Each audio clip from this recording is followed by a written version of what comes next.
A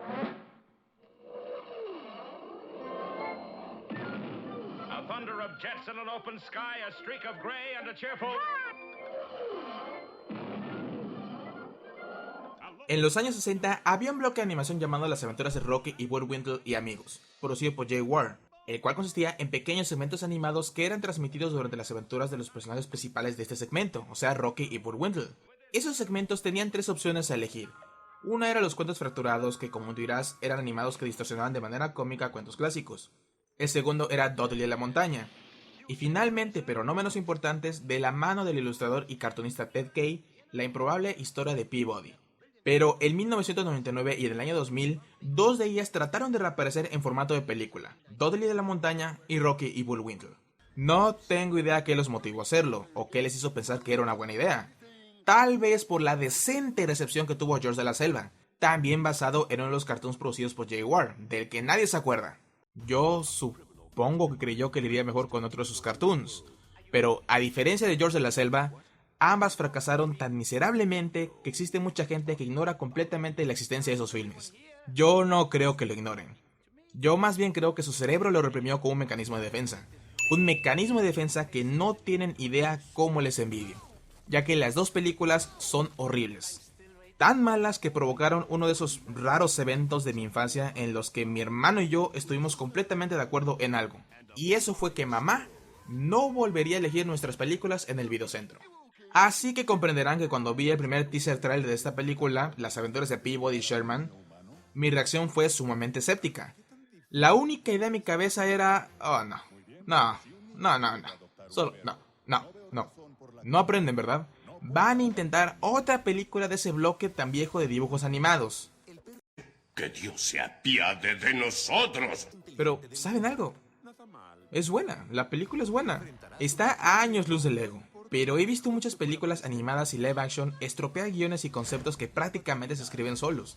Y esta película, si consideras de dónde viene, de un pequeño animado llamado La Improbable Historia de Peabody, que ni siquiera tenía su propia serie, solo formaba parte de un bloque de dibujos animados. O sea, la base de esta película es una caricatura solo pensada para entretener a niños por no más de 5 minutos, y con personajes algo banales. Cosa que no es elemento de justa crítica porque, bueno, estamos hablando de los años 60, la animación aún estaba en pañales. Considerando todo eso, Rob Minkoff, director del Rey León, y el escritor Craig Wright, a quien la verdad no lo conozco, hicieron muy buen trabajo. No solo en resucitar una vieja caricatura, sino en nutrir un concepto de hace más de 50 años, para elaborar un guión arriba del promedio y presentarlo a nuevas generaciones tal como las películas basadas en series animadas deberían hacerlo siempre, trayéndonos las aventuras de Peabody y Sherman. Después de que DreamWorks nos dio una aceptable comedia familiar de cavernícolas y una nada interesante película de un caracol con poderes de carro, me debía algo que no me hiciera dudar en levantar mi pulgar. No es una película muy destacable, pero hay varias cosas que hizo muy bien esta película. Primer buen punto, nutrir el concepto, no cambiarlo. El concepto original de los años 60 es bastante similar. La única diferencia es que Peabody tuvo que defender a Sherman de unos abusadores, y después de ver que vive en un orfanato y con un sentimiento de que algo le hace falta en la vida, decide tomarlo como su protegido.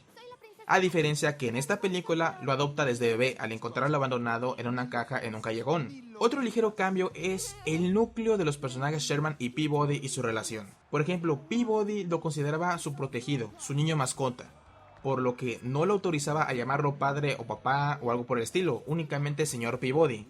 En la película, el núcleo fue reemplazado de alguien superior que tiene un niño mascota por el de un padre al que le cuesta trabajo expresar lo que nunca sintió de cachorro. Pero aún así, en diversas partes de la película te dejan muy en claro que él se considera su padre, pero sin dejar en el olvido el núcleo original de la caricatura, la cual se puede percibir muy fácilmente en la película durante la evolución del personaje, que te muestran cómo seguido se balancea en esa pequeña línea entre ser su dueño y su padre.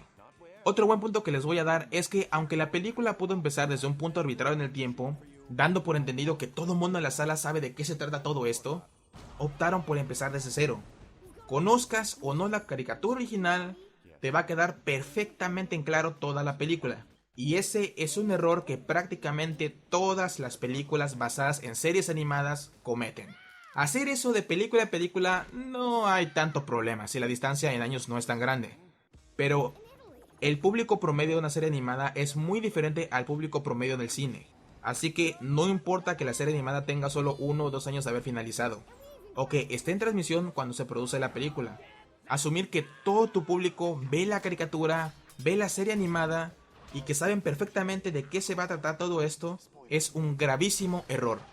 Un error que no cometieron aquí. La animación no tengo ninguna queja, la comedia es buena, no es algo que te va a hacer llorar de la risa, pero es inteligente. Y no solo usando personajes históricos, sino también con algunas referencias a otras franquicias como Indiana Jones, 300, Doctor Who, etc.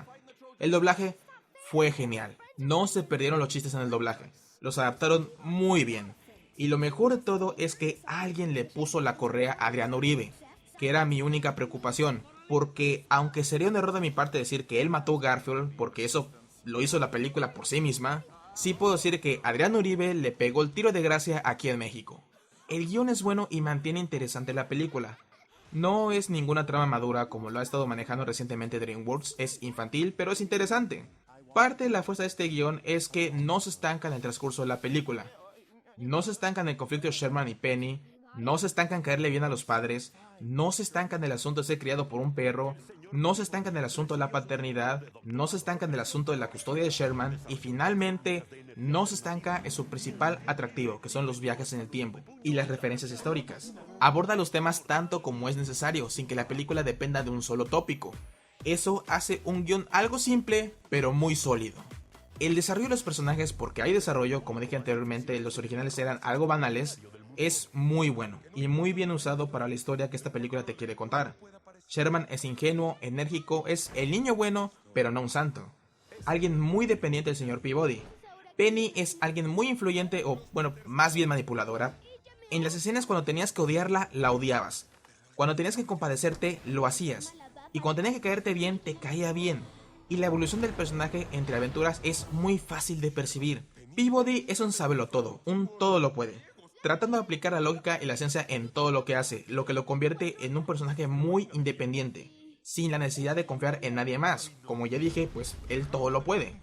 Es la pareja perfecta para Sherman, y eso se ve perfectamente reflejado rumbo al final de la película. La historia avanza bien, usan bien los personajes tanto principales como secundarios y no se siente lenta. Tal vez el único pero que puedo poner aquí es la solución final del problema, porque suena muy improvisada. Siento que tenían algo mucho mejor planeado con el asunto de haber encontrado a Sherman en una caja abandonado, pero dieron marcha atrás para evitar hacer una referencia a la familia del futuro de Disney. Es solo especulación, aún así es un buen recurso no utilizado. Como único consejo para una secuela sería nutrir más la historia, porque es algo escasa. Eso o de plano hacer más puns y menos historia, irte de plano todo por la comedia. Todo esto es aceptable para una primera película tomando en cuenta de dónde viene el concepto, pero para una segunda pues ya sería un error volver a repetir la misma receta. Así que por ahora, bien hecho DreamWorks. Estoy muy seguro que Ted Kay y Jay Ward los miran orgullosos desde arriba. O desde abajo. No puedo esperar para ver cómo lo echas a perder en una serie. Yo soy Psycho. Nos vemos en el próximo filme. ¿Qué? The DreamWorks, las aventuras de Peabody y Sherman. ¡Apártate de la esfera futurista! A mí nadie me da órdenes. No me chispes, hermano. ¡Todo es increíble!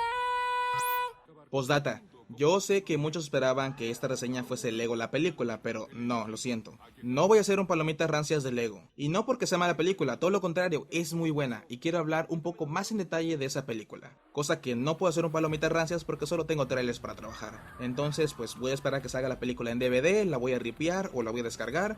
Y voy a tratar de hacer un video más elaborado. Ya sea que lo haga yo solo o lo haga con otro miembro de Caos.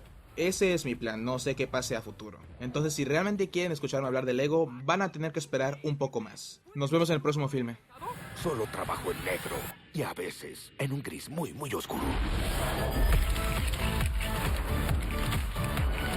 La gran aventura Lego.